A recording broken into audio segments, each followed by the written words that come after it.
لله الذي خلق فسوى والذي قدر فهدى نحمده ونستعينه ونستغفره ونؤمن به ونتوكل عليه ونعوذ بالله من شرور أنفسنا ومن سيئات أعمالنا من يهده الله فلا مضل له ومن يضلل فلا هادي له أشهد أن لا إله إلا الله وحده لا شريك له وأشهد أن محمدا عبده ورسوله أرسله بالهدى ودين الحق ليظهره على الدين كله ولو كره المشركون اللهم صل على محمد وعلى آل محمد كما صليت على إبراهيم وعلى آل إبراهيم وبارك على محمد وعلى آل محمد كما باركت على إبراهيم وعلى آل إبراهيم إنك حميد مجيد أما بعد فإن أصدق الحديث كتاب الله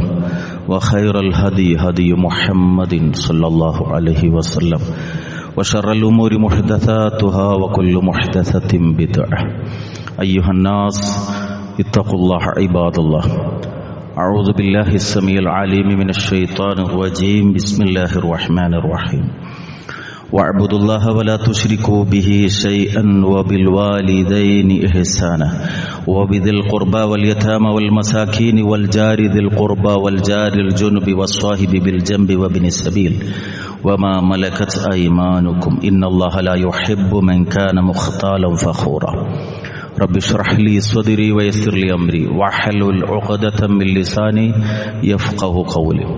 ബഹുമാന്യരായ സഹോദരങ്ങളെ, സർവശക്തനും സർവലോക നിയന്താവുമായ റബ്ബ് സുബ്ഹാനഹു തആലയുടെ ആജ്ഞകളും നിർദ്ദേശങ്ങളും ജീവിതത്തിൻ്റെ രഹസ്യ പരസ്യ മേഖലകളിൽ സൂക്ഷിച്ചുകൊണ്ട് മുത്തഖീങ്ങളായി ജീവിതം നയിക്കണമെന്ന് സ്വന്തത്തെയും നിങ്ങളെയും വസിയത്ത് ചെയ്യുന്നു.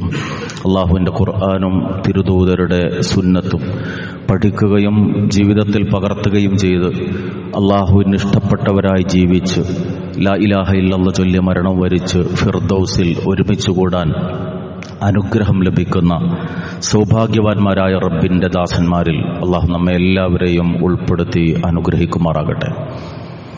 ധാർമ്മികത, അതിൻ്റെ മാനദണ്ഡം പലപ്പോഴും നമ്മുടെ സമൂഹത്തിൽ ചർച്ചാ വിഷയമാണ്.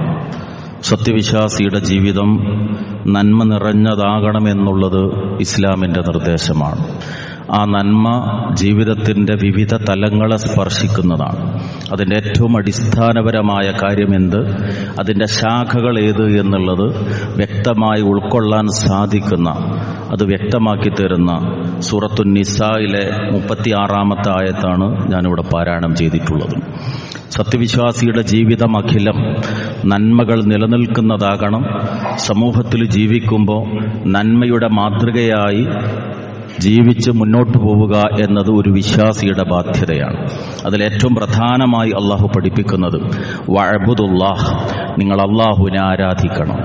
ഒരു മനുഷ്യൻ്റെ ഏറ്റവും പ്രധാനമായ ബാധ്യത ജീവൻ നൽകിയ, ജീവിത വിഭവങ്ങൾ തനിക്ക് വേണ്ടി ഒരുക്കി തന്ന അള്ളാഹുവിനെ മാത്രം ആരാധിക്കുക എന്നതാണ്. അതുകൊണ്ട് ആ വിഷയം പറഞ്ഞിട്ട് തുടർന്നുള്ള പറയുന്നു വലാ തുശ്രികൂ ബിഹി ഷൈഅ, ആ അള്ളാഹുവിൽ നിങ്ങൾ യാതൊന്നിനെയും പങ്കു ചേർക്കാൻ പാടില്ല, അഥവാ ശിർക്ക് നിങ്ങളുടെ ജീവിതത്തിൽ വരാൻ പാടില്ല. എന്നിട്ട് തുടർന്ന് അങ്ങോട്ടുള്ള നന്മയുടെ ഒരുപാട് തലങ്ങൾ ഈ വചനത്തിലൂടെ അള്ളാഹു നമുക്ക് പഠിപ്പിച്ചു തരികയാണ്. സത്യവിശ്വാസിയുടെ ജീവിതത്തിലെ ഏറ്റവും ഗൗരവതരമായ, ഏറ്റവും പ്രധാനപ്പെട്ട തലം അള്ളാഹുവിന് മാത്രമുള്ള ആരാധനയും അവനിൽ യാതൊന്നിനെയും പങ്കു ചേർക്കാതിരിക്കുകയും ചെയ്യുക എന്നതാണ്. ആ ആരാധനയിലൂടെ വേണം അവൻ്റെ ജീവിതത്തെ മുന്നോട്ട് കൊണ്ടുപോകാൻ. അതിന് ഏറ്റവും പ്രധാനമായി റബ്ബിനെ അറിയുക എന്നത് ഏറെ പ്രാധാന്യമുള്ളതാണ്. എൻ്റെ അടിമ എന്നെക്കുറിച്ച് ചോദിച്ചാൽ പറഞ്ഞു കൊടുക്കുക, ഞാൻ വളരെ സമീപസ്ഥനാണ്, ഞാൻ വളരെ അടുത്താണുള്ളത്.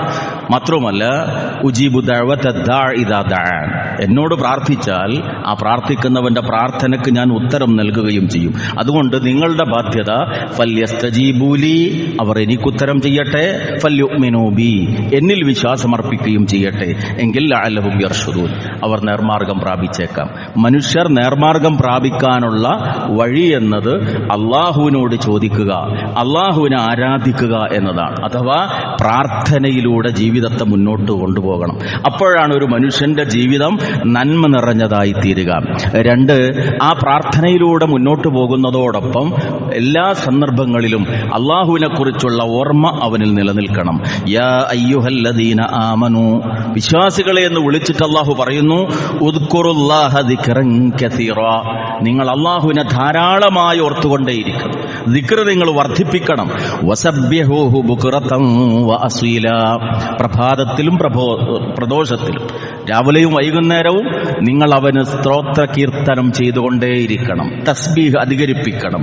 അങ്ങനെ പ്രാർത്ഥനയിലും ദിക്റിലുമായി നിങ്ങളുടെ ജീവിതം മുന്നോട്ടു പോയാൽ ആ ജീവിതം നന്മ നിറഞ്ഞതായിത്തീരും. അതോടൊപ്പം നിർബന്ധമായ ബാധ്യതകളെ കുറിച്ച് ഓർമ്മ വേണം. ഇന്ന സ്വലാത്ത കാനത് അലൽ മുഅ്മിനീന കിതാബം മൗഖൂത, ഏറ്റവും പ്രധാനമായി ശ്രദ്ധിക്കേണ്ടത് 5 നേരത്തെ നമസ്കാരം. അത് വിശ്വാസികളെ സംബന്ധിച്ചിടത്തോളം സമയം നിർണയിക്കപ്പെട്ട നിർബന്ധ ബാധ്യതയാണ്. ഒരുപാട് നന്മകൾ അത് ജീവിതത്തിൽ കൊണ്ടുവരുന്നുണ്ട്. ഇന്ന സ്വലാത്ത തൻഹാ അനിൽ ഫഹിശായി വൽ മുൻകർ, എല്ലാ നീചവുമായ, എല്ലാ വെറുക്കപ്പെടുന്ന കാര്യങ്ങളിൽ നിന്നും മനുഷ്യനെ തടയുന്നു നമസ്കാരം. നമസ്കരിക്കുന്ന ഒരാൾക്ക് പലിശ വാങ്ങാൻ കഴിയില്ല, നമസ്കരിക്കുന്ന ഒരാൾക്ക് വ്യഭിചാരം നടത്താൻ കഴിയില്ല, നമസ്കരിക്കുന്ന ഒരാൾക്ക് മറ്റൊരു സഹോദരന്റെ നേരെ ആയുധം ചൂണ്ടാൻ കഴിയില്ല, നമസ്കരിക്കുന്ന ഒരാൾക്ക് ഇടപാടുകളിൽ വഞ്ചന കാണിക്കാൻ കഴിയില്ല. എല്ലാ തിന്മകളിൽ നിന്നും മനുഷ്യനെ 5 നേരം കഴുകി ശുദ്ധീകരിക്കുകയാണ്. വുളൂവിനെ കുറിച്ച് പഠിപ്പിച്ചപ്പോ, നമസ്കാരത്തെക്കുറിച്ച് വിശദീകരിച്ചപ്പോ റസൂലുള്ളാഹി സ്വല്ലല്ലാഹു അലൈഹി വസല്ലം അതാണല്ലോ പറഞ്ഞു തന്നത്. നിങ്ങളുടെ ഒരാളുടെ വീടിന്റെ മുന്നിലൂടെ ഒരു അരുവി ഒഴുകിക്കൊണ്ടേയിരിക്കുന്നു, അതിൽ നിന്ന് 5 നേരം നിങ്ങൾ കുളിച്ചാൽ നിങ്ങളുടെ ശരീരത്തിൽ വല്ല മാലിന്യവും ബാക്കിയാകുമോ? ഇല്ല. അതേ പ്രകാരം 5 നേരത്തെ നമസ്കാരങ്ങളിലൂടെ നിങ്ങളുടെ എല്ലാ തിന്മകളും കഴുകപ്പെടുകയാണ്, സമ്പൂർണമായി ശുദ്ധീകരണത്തിന് വിധേയമാവുകയാണ്. അപ്പോൾ അള്ളാഹുവിനെ അറിയുകയും അവനെ ആരാധിക്കുകയും അവനുള്ള ദിക്ർ നിരന്തരമായി നിർവഹിച്ചുകൊണ്ടിരിക്കുന്നതോടൊപ്പം ഈ നിർബന്ധമായ നമസ്കാരവും നിങ്ങളിൽ ഉണ്ടായിക്കഴിഞ്ഞാൽ നന്മ പൂത്തുലഞ്ഞ ഒരു ജീവിതത്തിന്റെ ഉടമകളായിത്തീരും നിങ്ങൾ. ആ തലം പഠിപ്പിച്ച ശേഷം സാമൂഹികമായ ബാധ്യതകളുടെ, മനുഷ്യൻ ഏർപ്പെടുന്ന, അവൻ ബന്ധപ്പെടുന്ന പ്രവിശാലമായ സാമൂഹിക കർമ്മ മേഖലയെക്കുറിച്ചാണ് അള്ളാഹു തുടർന്ന് വിശദീകരിച്ചു തരുന്നത്. ഇഹ്സാൻ, നന്മയുടെ മാനദണ്ഡം. റസൂലുള്ളാഹി സ്വല്ലല്ലാഹു അലൈഹി വസല്ലം വളരെ ശ്രദ്ധേയമായ 4 ചോദ്യം ജിബ്രീൽ അലൈഹിസ്സലാം ചോദിക്കുകയും ആ ചോദ്യങ്ങൾക്ക് റസൂലുള്ളാഹി സ്വല്ലല്ലാഹു അലൈഹി വസല്ലം ഉത്തരം നൽകുകയും ചെയ്ത ഹദീസ് ജിബ്രീൽ എന്ന പേരിൽ അറിയപ്പെടുന്ന പ്രസിദ്ധമായ ഹദീസിൽ നന്മയുടെ വ്യാഖ്യാനം അള്ളാഹുവിന്റെ റസൂൽ സല്ലല്ലാഹു അലൈഹി വസല്ലം നമുക്ക് പഠിപ്പിച്ചു തന്നിട്ടുണ്ട്. അവിടുന്ന് പറഞ്ഞു, മൽ ഇഹ്സാൻ, എന്താണ് നന്മ എന്ന് ജിബ്രീൽ അലൈഹിസ്സലാം ചോദിച്ചപ്പോൾ, അൻ തഅബുദല്ലാഹ കഅന്നക തറാഹു ഫഇൻ ലം തകുൻ തറാഹു ഫഇന്നഹു യറാക, നീ അള്ളാഹുവിനെ കണ്ടുകൊണ്ടേയിരിക്കുന്നു എന്ന വിധത്തിൽ നീ അള്ളാഹുവിനെ ഇബാദത്ത് ചെയ്യണം. നീ അള്ളാഹുവിനെ കാണുന്നില്ലെങ്കിലും അവൻ നിന്നെ കണ്ടുകൊണ്ടേയിരിക്കുന്നുണ്ട്. എല്ലാ വാതിലും നിനക്കടക്കാൻ കഴിയും, പക്ഷേ ആകാശത്തിന്റെ വാതിൽ നിനക്കടക്കാൻ കഴിയില്ല. എല്ലാവരെയും നിനക്ക് പറ്റിക്കാൻ കഴിയും, പക്ഷെ അള്ളാഹിനെ പറ്റിക്കാൻ നിനക്ക് കഴിയില്ല. അതുകൊണ്ട് റബ്ബിനെ നീ കണ്ടുകൊണ്ടേയിരിക്കുന്നു എന്ന വിധത്തിൽ അള്ളാഹുവിന് നീ ആരാധന അർപ്പിക്കണം. അതാണ് നന്മ. അങ്ങനെയുള്ള ഒരു ജീവിതമാണ് നിന്റേതെങ്കിൽ നീ നന്മയുള്ള ജീവിതത്തിന്റെ ഉടമയായി തീരും. അതോടൊപ്പം വബിൽ വാലിദൈനി ഇഹ്സാന, വളരെ ശ്രദ്ധിക്കേണ്ടുന്ന ഒരു കാര്യം, മാതാപിതാക്കൾക്ക് നന്മ ചെയ്യുക. നമ്മൾ ശ്രദ്ധിക്കേണ്ടത്, പലപ്പോഴും പറയാറുണ്ട്, എൻ്റെ ജീവിതത്തിൽ എന്തായിട്ടൊരു ബർക്കത്ത് വരുന്നില്ല, എത്ര അധ്വാനിച്ചിട്ടും ഒരു ഗുണം കിട്ടുന്നില്ല. അവിടെ ആവശ്യം ആത്മപരിശോധനയാണ്. പടച്ചവന്റെ കോപം എനിക്ക് സംഭവിക്കാനിടയുള്ള എന്തെങ്കിലും എന്നിൽ നിന്ന് വന്നുപോയിട്ടുണ്ടോ? വൃദ്ധരായ മാതാപിതാക്കൾ എനിക്കുണ്ട്, അല്ലെങ്കിൽ എനിക്കുണ്ടായിരുന്നു. അവർ ജീവിക്കുന്ന കാലത്ത് ആവശ്യമായ ശുശ്രൂഷ നൽകാൻ എനിക്ക് സാധിച്ചിട്ടുണ്ടോ? അവരുടെ തൃപ്തി നേടിയെടുക്കാൻ സാധിച്ചിട്ടുണ്ടോ? ആ മനസ്സുകൾ ദുഃഖിച്ചാൽ അതിന്റെ ദുരന്തം ഈ ലോകത്ത് തന്നെ നാം അനുഭവിക്കേണ്ടി വരും. അതുകൊണ്ടാണ് ഈ ഇഹ്സാന്റെ, നന്മയുടെ കാര്യം എടുത്തു പറയുന്നിടത്ത് ഏറ്റവും പ്രധാനം അള്ളാഹുവിനുള്ള ആരാധനയാണ്, അവനിൽ ഒന്നിനെയും പങ്കു ചേർക്കാതിരിക്കലാണെന്ന് പറഞ്ഞ ശേഷം സാമൂഹ്യ ജീവിതത്തിലെ ബാധ്യതകളുടെ ഒന്നാമത്തതായി അള്ളാഹു എണ്ണിപ്പറഞ്ഞത് മാതാപിതാക്കൾക്ക് നന്മ ചെയ്യലാണ്. വബിൽ വാലിദൈനി ഇഹ്സാന. അതോടൊപ്പം വബിദിൽ ഖുർബ, ബന്ധങ്ങളെ നീ ശ്രദ്ധിക്കണം. നീ ഒറ്റക്ക് അങ്ങനെ ജീവിച്ചു പോകേണ്ടുന്നവനല്ല. നീയും നിന്റെ ഭാര്യയും നിന്റെ 1-2 മക്കളും മക്കളും, അവരുടെ നന്മ, അവരുടെ വിദ്യാഭ്യാസം, അവരുടെ ഭക്ഷണം, അവരുടെ വസ്ത്രം എന്നൊരു ചുരുങ്ങിയ ലോകത്ത് ജീവിക്കേണ്ടുന്നവനല്ല നീ. നീ ഒരു മുഅ്മിനാണെങ്കിൽ, ഒരു വിശ്വാസിയാണെങ്കിൽ നിന്റെ ബാധ്യതകളുടെ മേഖല വളരെ വിശാലമാണ്. മാതാപിതാക്കൾ കഴിഞ്ഞാൽ ഏറ്റവും പ്രധാനമാണ് നിന്റെ കുടുംബം. ജ്യേഷ്ഠനുമായി, അനുജനുമായി, പെങ്ങളുമായി, അളിയനുമായി നിന്റെ ബന്ധം എങ്ങനെയാണ്? പണക്കൊണ്ടോ അവരുമായിട്ട് നമസ്കാരം ഫലവത്തല്ലാതായി തീരും. പടച്ചവനോടുള്ള ഇബാദത്ത് പ്രതിഫലാർഹം അല്ലാതായി മാറും, നഷ്ടമായി തീരും.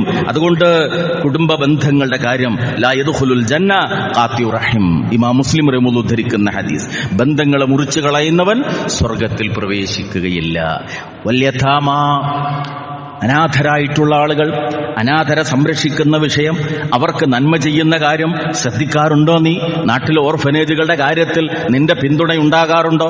കുടുംബത്തിലുണ്ടല്ലോ ഉപ്പ മരിച്ച മക്കൾ, അവരുടെ കാര്യം ശ്രദ്ധിക്കാറുണ്ടോ? അയൽപക്കത്തുണ്ടല്ലോ നിന്റെ പ്രായത്തിലുണ്ടായിരുന്ന സഹോദരൻ ഈ അടുത്ത് മരണപ്പെട്ടുപോയി, ആ മക്കളെക്കുറിച്ച്, അവരുടെ വിദ്യാഭ്യാസം എങ്ങനെ, അവരുടെ സാമ്പത്തികമായ അവസ്ഥ എങ്ങനെ അന്വേഷിച്ചിട്ടുണ്ടോ? പരിഹാരം കാണാൻ ശ്രമിക്കാറുണ്ടോ? ഇല്ലെങ്കിൽ നമ്മൾ നന്മയുടെ വക്താക്കളായി തീരുകയില്ല. വിശ്വാസത്തിന്റെ പൂർത്തീകരണം നേടാൻ നമുക്ക് സാധിക്കയില്ല. കൂടെ പറഞ്ഞു വൽ മസാക്കീൻ, അഗതികളായ ആളുകൾ, മിസ്കീന്മാർ ശ്രദ്ധിക്കേണ്ടുന്ന കാര്യമാണ്. ഫഖീറിന്റെ കാര്യം ശ്രദ്ധിക്കാൻ ആളുകളുണ്ടാകും. അവന് കിറ്റ് കിട്ടും, മാസം തോറും അവന് ചിലപ്പോൾ മഹലിൽ നിന്ന്, കമ്മിറ്റിയിൽ നിന്നൊക്കെ സഹായം കിട്ടും. പക്ഷെ മിസ്കീൻ, ഇസ്തിരി ചുളിയാതെ നടക്കുന്നവനാണവൻ. മക്കൾ പ്രൊഫഷണൽ സ്ഥാപനങ്ങളിൽ പഠിക്കുന്നവരാണവൻ. ഒരുപാട് ബാധ്യതകൾ ഉള്ളവനാണവൻ. പക്ഷെ ആരോട് കൈനീട്ടില്ല. ആരെന്ത് ചോദിച്ചാലും അൽഹംദുലില്ലാ റാഹത്താണെന്നേ പറയുള്ളൂ. പക്ഷെ മനസ്സ് നെരിപ്പോടായി ജീവിക്കുന്നവനായിരിക്കും. കിട്ടുന്ന വരുമാനം ജീവിത ചെലവുകൾക്ക് മതിയാകാത്തവൻ. ശ്രദ്ധിക്കണം അവന്റെ കാര്യമെന്നാണ് റസൂലുള്ളാഹി സ്വല്ലല്ലാഹു അലൈഹി വസല്ലമ പഠിപ്പിച്ചിട്ടുള്ളത്. മിസ്കീനെ പരിഗണിച്ചിട്ടില്ലെങ്കിൽ ഇവിടെ ഈ ബാധ്യത, നമ്മുടെ നന്മ പൂർത്തീകരിക്കപ്പെടുന്നില്ല. വൽ ജാരിദിൽ ഖുർബ വൽ ജാരിൽ ജുനുബ്, അടുത്ത ബന്ധത്തിലുള്ളതോ ബന്ധുവല്ലാത്തതോ ആയ അയൽവാസി. 5 സെന്റ് ഭൂമി വാങ്ങി, വീടിനേക്കാൾ വലിയൊരു മതിൽ കെട്ടി, ചുറ്റുന്നൊരാളും ഇങ്ങോട്ട് കാണാത്ത വിധത്തിൽ സുരക്ഷിതമായ ഒരു കോട്ടയുടെ ഉള്ളിൽ നീ കഴിയുന്നതോടുകൂടി നിന്റെ ദീൻ അവിടെ പൂർത്തിയാകില്ല. മസാല ജിബ്രീൽ യൂസീനി ബിൽ ജാർ ഹത്താ ലനൻതു അന്നഹു സയുവരിസു. ജിബ്രീൽ അലൈഹിസ്സലാം വന്നിട്ട് അയൽക്കാരനോടുള്ള ബാധ്യതകളെ കുറിച്ച് എനിക്ക് ഉപദേശിച്ചു തന്നപ്പോ, ഒരാൾ മരിച്ചാൽ അയൽവാസിക്ക് അവന്റെ സ്വത്തിൽ അവകാശമുണ്ടാകുമോ എന്ന് ഞാൻ സംശയിച്ചു പോയി എന്നാണ് റസൂലുള്ളാഹി സ്വല്ലല്ലാഹു അലൈഹി വസല്ലം പഠിപ്പിച്ചിട്ടുള്ളത്. അയൽപക്ക ബന്ധം അത് വളരെ പ്രധാനമാണ്. വീട്ടിൽ എന്തെങ്കിലുമൊക്കെ പഴങ്ങളുണ്ടായാൽ, അല്ലെങ്കിൽ നല്ല ഭക്ഷണം ഉണ്ടാക്കിയാൽ, അപ്പുറത്തുള്ള കുട്ടികളുണ്ടല്ലോ, ഇതിന്റെ മണം പിടിച്ച് അപ്പുറം നിൽക്കുന്ന മതിലിനപ്പുറത്തുള്ള ലോകം, അവിടെ കൊണ്ടുപോയി കൊടുക്കാൻ. വിശ്വാസികളെന്നോ അവിശ്വാസികളെന്നോ ബന്ധമില്ലാത്ത നിലക്ക് പരിഗണിക്കപ്പെടേണ്ടുന്ന ബന്ധമായി ഇസ്ലാം പരിഗണിക്കുന്ന ഒരു കാര്യമാണ് അയൽപക്ക ബന്ധം എന്ന് പറഞ്ഞു. അതുകൊണ്ട് അത് ശ്രദ്ധിച്ചെങ്കിലേ നന്മയുടെ ജീവിതം പൂർണ്ണമായി തീരുള്ളൂ. വസ്സാഹിബുൽ ജംബ്, സുഹൃത്തുക്കളായ ആളുകൾ, അവർക്ക് നിന്നിൽ നിന്ന് കിട്ടേണ്ടത് നന്മയാകണം. ആ നന്മ എന്ന് പറയുന്നത് എന്താ? അംറും ബിൽ മഅറൂഫ് വനഹ്യുൻ അനിൽ മുൻകർ. നല്ലത് അവനോട് കൽപ്പിക്കുക, തിന്മ വിരോധിക്കുക. എന്റെ ഫ്രണ്ടല്ലേ, ഞാൻ എങ്ങനെയാണ് ഈ കാര്യത്തിൽ അവനെ എതിർക്കുക എന്ന ചിന്താഗതിയാണ് അപകടങ്ങളിലേക്ക് എത്തിക്കുക. അവൻ ചെയ്യുന്നത് തിന്മയാണെങ്കിൽ, ഇസ്ലാമിക വിരുദ്ധമാണെങ്കിൽ, ഈമാനെതിരാണെങ്കിൽ അവനോടുള്ള സ്നേഹമെന്ന് പറയുന്നത് നല്ല ഉപദേശങ്ങളിലൂടെ അതിനെ തിരുത്തുക എന്നതാണ്. എല്ലാ നിലക്കും ഉത്തമമായ ബന്ധം സൗഹൃദ ബന്ധങ്ങളുടെ കാര്യത്തിൽ അൽ മർഉ ഫീ ദീനി ഖലീലിഹി, റസൂലുള്ളാഹി സ്വല്ലല്ലാഹു അലൈഹി വസല്ലം പഠിപ്പിച്ചിട്ടുണ്ട്. ഒരു മനുഷ്യൻ അവന്റെ സുഹൃത്തിന്റെ മതത്തിലായിരിക്കും. നല്ല സുഹൃത്തുക്കളാകണം ഉണ്ടാകേണ്ടത്. സുഹൃത്തുക്കളിലെ നന്മകളെ വളർത്തിയെടുക്കാനുള്ള ശ്രമവും ഉണ്ടാകണം. ഒപ്പം അല്ലാഹു പറഞ്ഞു വബിരിസ് സബീൽ, യാത്രക്കാർ, യാത്ര ഖിത്അത്തും മിനൽ അദാബ് എന്നാണ് റസൂലുള്ളാഹി സ്വല്ലല്ലാഹു അലൈഹി വസല്ലം പഠിപ്പിച്ചത്. അതൊരു ശിക്ഷയുടെ ഭാഗമാണ്, പ്രയാസാണ്. ടയർ പഞ്ചറായാൽ, എണ്ണ തീർന്നു പോയാൽ നിസ്സഹായമായ അവസ്ഥയിലെത്തും. 3 പ്രാർത്ഥനകൾക്ക് ഉത്തരം ലഭിക്കും എന്ന് റസൂലുള്ളാഹി സ്വല്ലല്ലാഹു അലൈഹി വസല്ലം പഠിപ്പിച്ച ഹദീസിൽ ഒന്ന് യാത്രക്കാരന്റെ പ്രാർത്ഥനയാണ്. ആ യാത്രക്കാരന്റെ പ്രയാസങ്ങൾ പരിഹരിക്കാൻ ശ്രമിക്കുക, അവന് സഹായങ്ങൾ നൽകുക. വളരെ പുണ്യമുള്ള കാര്യമായിട്ടാണ് പരിശുദ്ധ ഇസ്ലാം പഠിപ്പിക്കുന്നത്. തുടർന്ന് അല്ലാഹു പറയുന്നു വമാ മലക്കത്ത് ഐമാനുക്കും, നിങ്ങളുടെ വലങ്കൈ ഉടമപ്പെടുത്തിയവർ അഥവാ നിങ്ങളുടെ കീഴിൽ ജോലി ചെയ്യുന്ന തൊഴിലാളികൾ. തൊഴിലാളിയെയും മുതലാളിയെയും വർഗശത്രുക്കളായി കാണുന്ന ഒരാദർശമല്ല ഇസ്ലാം.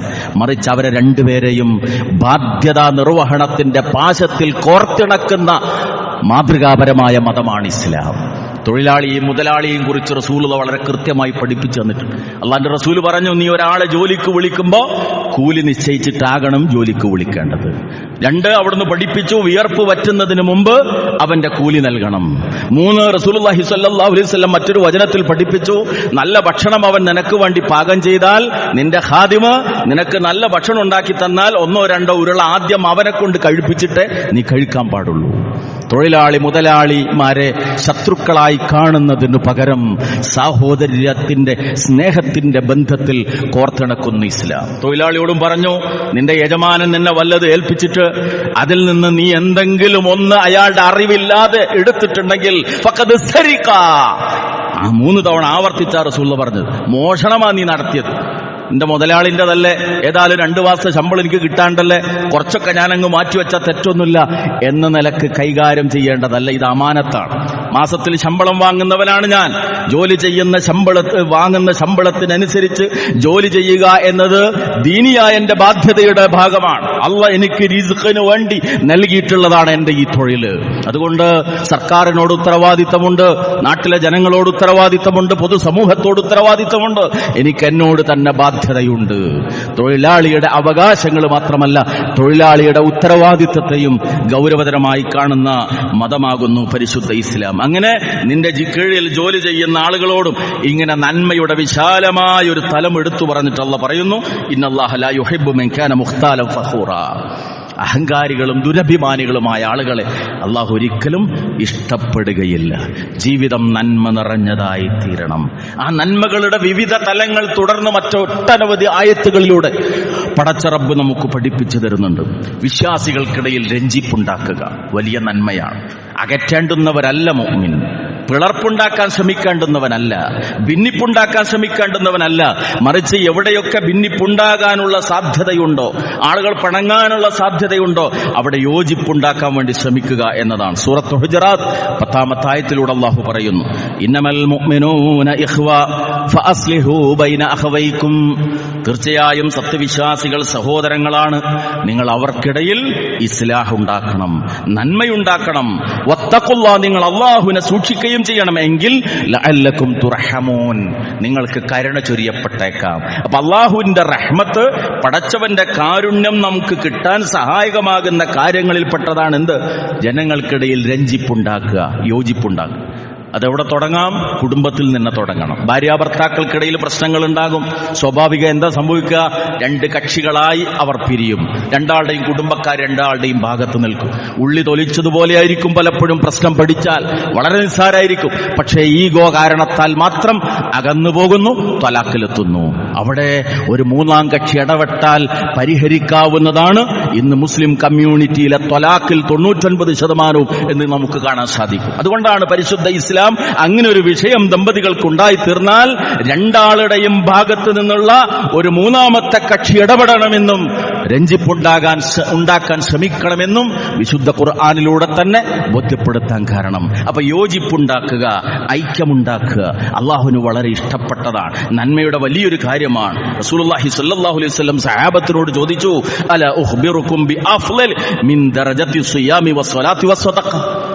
നോമ്പിന്റെ ദറജ നമുക്കറിയാം, അതുപോലെ തന്നെ നമസ്കാരത്തിന്റെ സ്വതക്കയുടെ ദറജ, ഇതൊന്നും ചെറുതല്ല.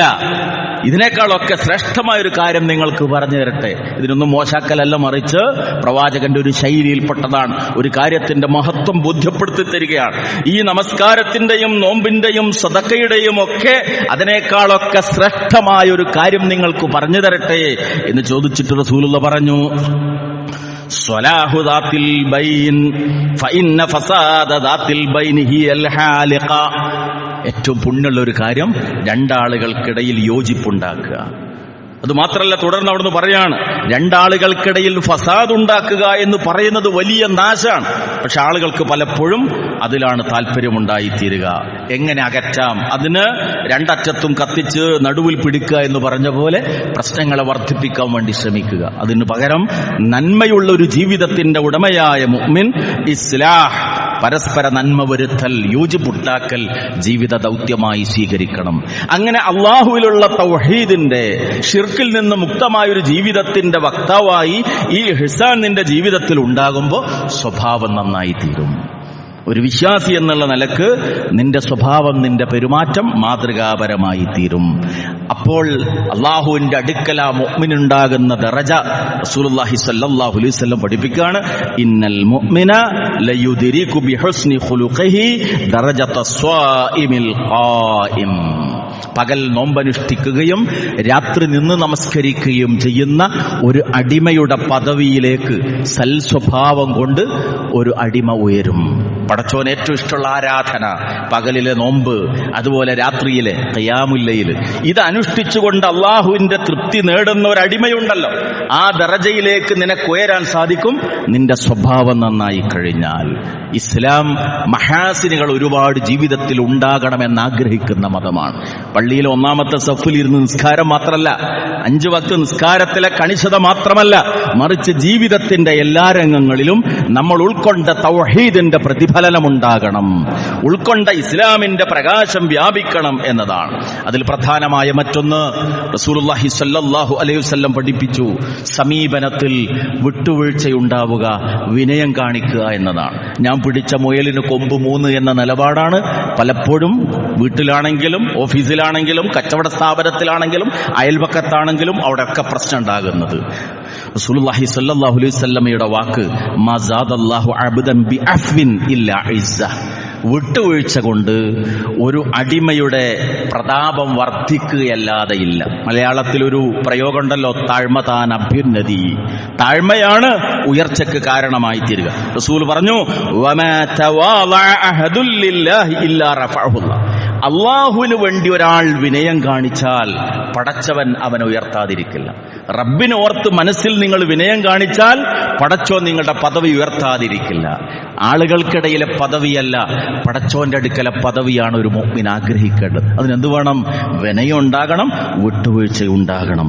ഇത് നിങ്ങളുടെ സ്വഭാവത്തിന്റെ ഭാഗമായിരിക്കണം. അതോടൊപ്പം തന്നെ റസൂലുള്ളാഹി സ്വല്ലല്ലാഹു അലൈഹി വസല്ലം നന്മ നിറഞ്ഞൊരു ജീവിതം ഉണ്ടാകാൻ വേണ്ടി പഠിപ്പിച്ചത്, നന്മ ഉൾക്കൊള്ളുന്നതോടൊപ്പം ആ നന്മ ആളുകളെ അറിയിച്ചു കൊടുക്കുക എന്നതാണ്. ഇമാം മുസ്ലിം റഹിമഹുല്ലാഹ് ഉദ്ധരിക്കുന്ന ഹദീസ്, മൻ ദല്ല അലാ ഖൈരിൻ ഫലഹു മിസ്ലു അജ്രി ഫാഇലിഹി. ഒരു നന്മ ആരെങ്കിലും മറ്റൊരാൾക്ക് അറിയിച്ചു കൊടുത്താൽ അത് ചെയ്തവന് തുല്യമായ പ്രതിഫലം അവനുണ്ട്. സഹോദര, താങ്കൾ ചെയ്യുന്നത് ഇസ്ലാമിന് വിരുദ്ധമാണ്, ഖുർആനും ഹദീസിനും വിരുദ്ധമാണ്. കിതാബിലുള്ളത് ഇങ്ങനെയാണ് പറഞ്ഞ് ബോധ്യപ്പെടുത്തി തിരുത്തി കൊടുത്താൽ ആ മനുഷ്യൻ ചെയ്യുന്ന നന്മക്ക് തുല്യമായ പ്രതിഫലം ഈ പറഞ്ഞ ആൾക്കും കിട്ടും. ഇസ്ലാമിന്റെ പ്രത്യേകത അതാണ്. നമ്മളിലൂടെ ഒരാൾക്ക് നന്മ ലഭിച്ചാൽ, നന്നാവാൻ കഴിഞ്ഞാൽ, ആ മനുഷ്യൻ ചെയ്യുന്ന മുഴുവൻ അമലിന്റെയും പ്രതിഫലം ഈ നന്മ പഠിപ്പിച്ച മനുഷ്യന് ലഭിക്കുമെന്നുള്ളതാണ്. അതെല്ലാ മേഖലയിലും അങ്ങനെ തന്നെ.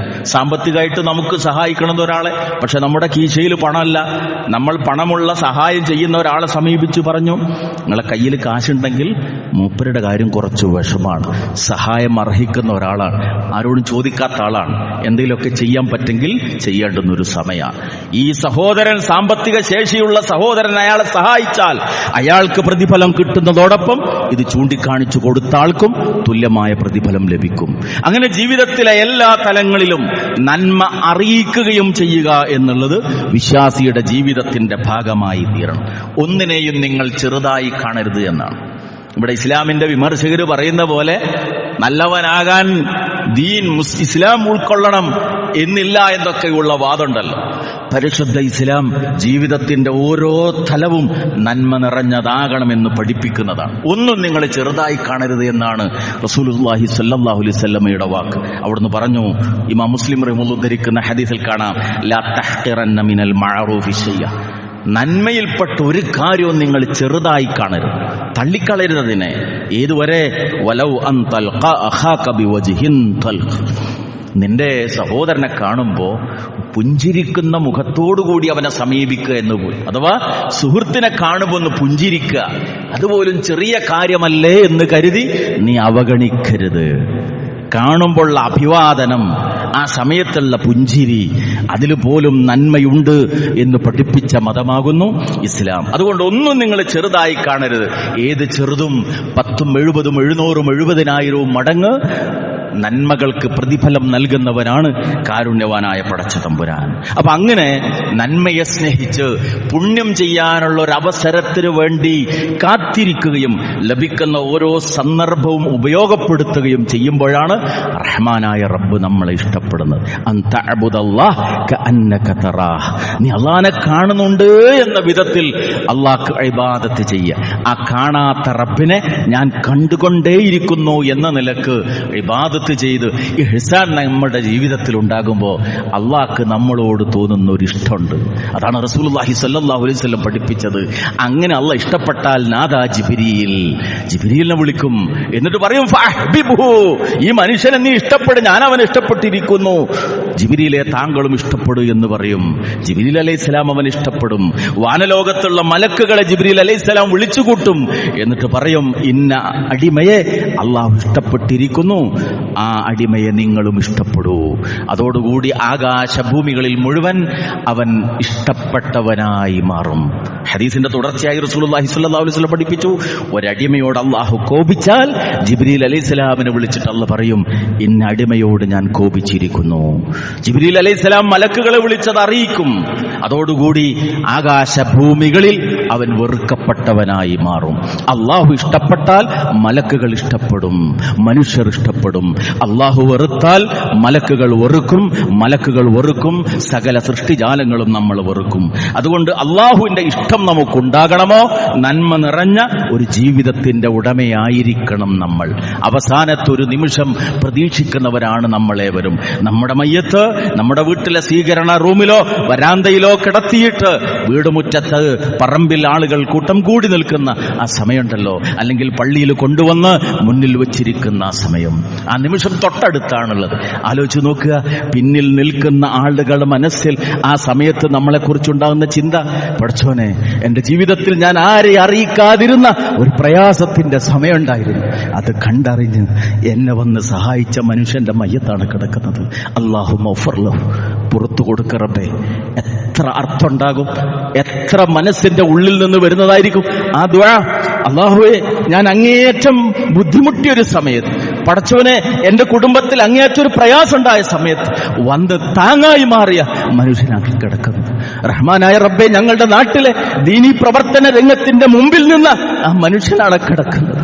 അല്ലാഹു മഗ്ഫിർ ലഹു, പുറത്തു കൊടുക്കണേ എന്ന് പറയുമ്പോൾ ആ പ്രാർത്ഥനയ്ക്ക് എത്ര ആഴുണ്ടാകും സഹോദരങ്ങളെ. ഒരുപാട് നന്മയുടെ ഓർമ്മകൾ കൂടെയുള്ളവരുടെ മനസ്സിൽ വിട്ടേച്ചുകൊണ്ട് യാത്രയാകാൻ സാധിക്കും. സഹോദരിമാരെ ശ്രദ്ധിക്കുക, നമ്മുടെ ഒക്കെ മയ്യത്ത് അങ്ങനെ വെക്കാനുണ്ട്. ആ മയ്യത്ത് മുന്നിൽ വെക്കപ്പെടുന്ന സമയത്ത് എൻ്റെ അമ്മായിമ്മയുടെ മയ്യത്താണത്, എത്ര എന്നെ കഷ്ടപ്പെടുത്തിയിട്ടുണ്ട് എന്ന് ചിന്തിക്കുന്നതിന് പകരം എൻ്റെ മരുമകളുടെ മയ്യത്താണത്, എൻ്റെ മകനെ അവളെ സ്വന്തമാക്കി എന്നെ എത്ര കഷ്ടപ്പെടുത്തി എന്ന ഓർമ്മ മനസ്സിൽ വരുന്നതിന് പകരം എൻ്റെ ഉമ്മ, തണലായി നിന്ന എൻ്റെ ഉമ്മ, തണലായി നിന്ന എൻ്റെ മരുമകൾ, ആ ഓർമ്മയാണ് ആ മയ്യത്തിനെ മുന്നിൽ വെച്ചുണ്ടാകുന്നതെങ്കിൽ എത്ര മനസ്സിന്റെ ഉള്ളറകളിൽ നിന്ന് ഉയരുന്നതാകും ആ പ്രാർത്ഥന. വിശ്വാസിയുടെ ജീവിതം അർത്ഥഗർഭമാണ്. ഈ നന്മ മുഅ്മിനിൽ മാത്രമേ ഉണ്ടാകുള്ളൂ. അത് അള്ളാഹിനെ അറിയുമ്പോൾ മാത്രമേ ഉണ്ടാകുള്ളൂ. അത് പരലോകത്ത് അറിയുമ്പോൾ മാത്രമേ ഉണ്ടാകുള്ളൂ. അതുകൊണ്ട് നല്ലൊരവസാനം നമ്മൾ ആഗ്രഹിക്കുന്നുവെങ്കിൽ, അള്ളാഹുവിന്റെ ഇഷ്ടം, മലക്കുകളുടെ ഇഷ്ടം, മനുഷ്യരുടെ ഇഷ്ടം നേടിയെടുത്തുകൊണ്ട് ഈ ലോകത്ത് നിന്ന് വിട പറഞ്ഞ് സ്വർഗത്തിലെ ഉന്നത സ്ഥാനം നമ്മൾ ആഗ്രഹിക്കുന്നുവെങ്കിൽ, ഈ ഇഹ്സാൻ സകല മേഖലകളിലുമുള്ള നന്മയുടെ മാതൃകയായുള്ള ഒരു ജീവിതത്തിന്റെ ഉടമയാകാൻ നമ്മൾ പരിശ്രമിക്കണം. റഹ്മാനായ നാഥൻ അതിനുള്ള ഈമാനും തൗഫീഖും നൽകി നമ്മെ എല്ലാവരെയും അനുഗ്രഹിക്കുമാറാകട്ടെ.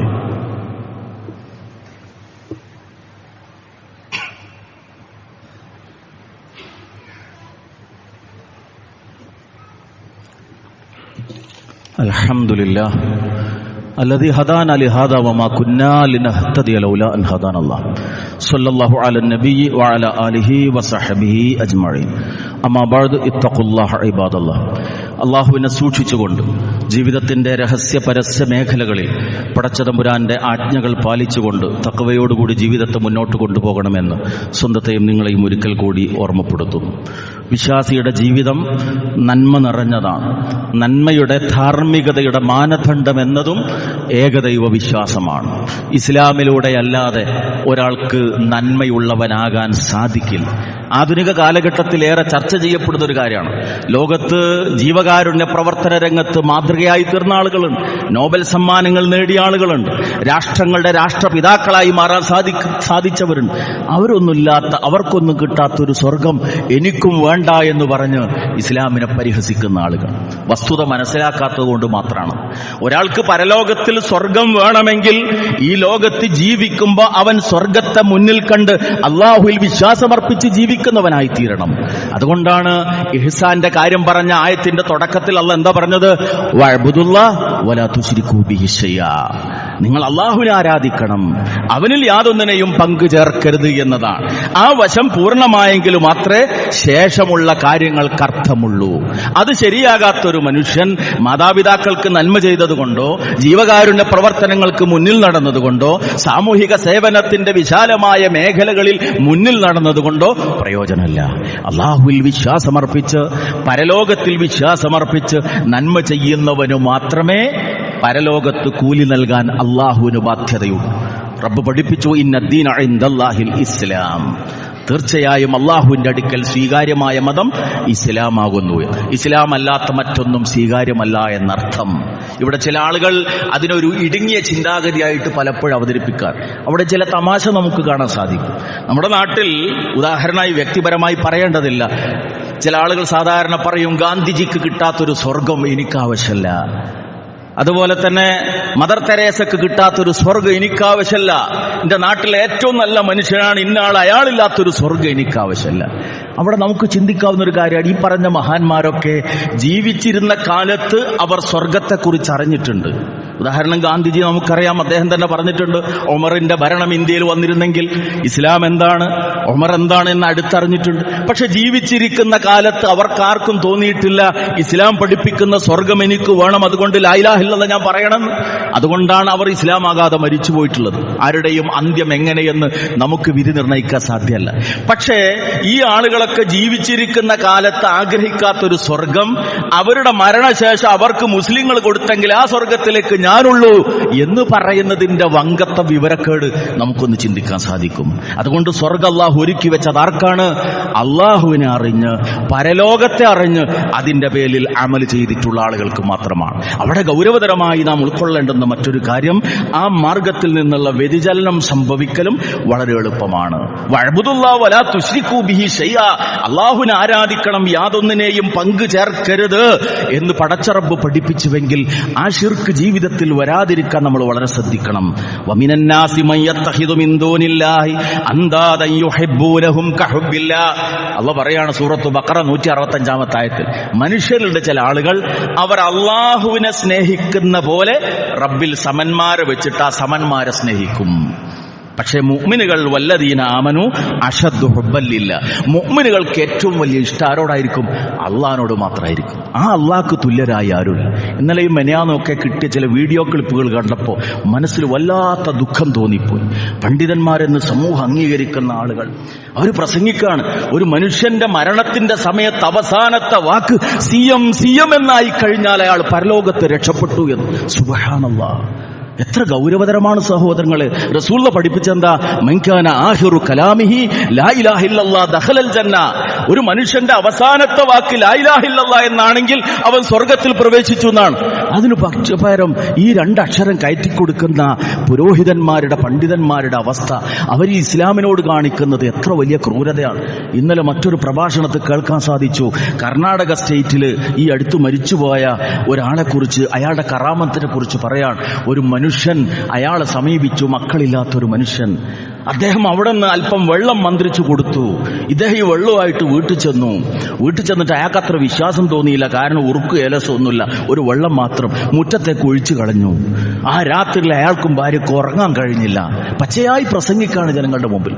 അയാൾക്കും ഭാര്യയ്ക്ക് ഉറങ്ങാൻ കഴിഞ്ഞില്ല. അർദ്ധരാത്രി ആയപ്പോൾ കുട്ടികളുടെ കരച്ചിൽ ഇങ്ങനെ കേൾക്കുന്നു വീട്ടുമുറ്റത്തുനിന്ന്.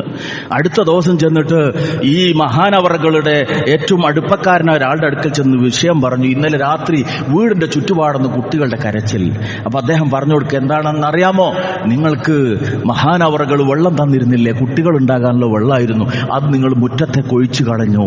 ആ കുട്ടികൾ ആ കരഞ്ഞത് മുറ്റത്ത് നിന്ന്. സുബ്ഹാനല്ലാഹ്, പച്ച മലയാളത്തിൽ പ്രസംഗിക്കുക.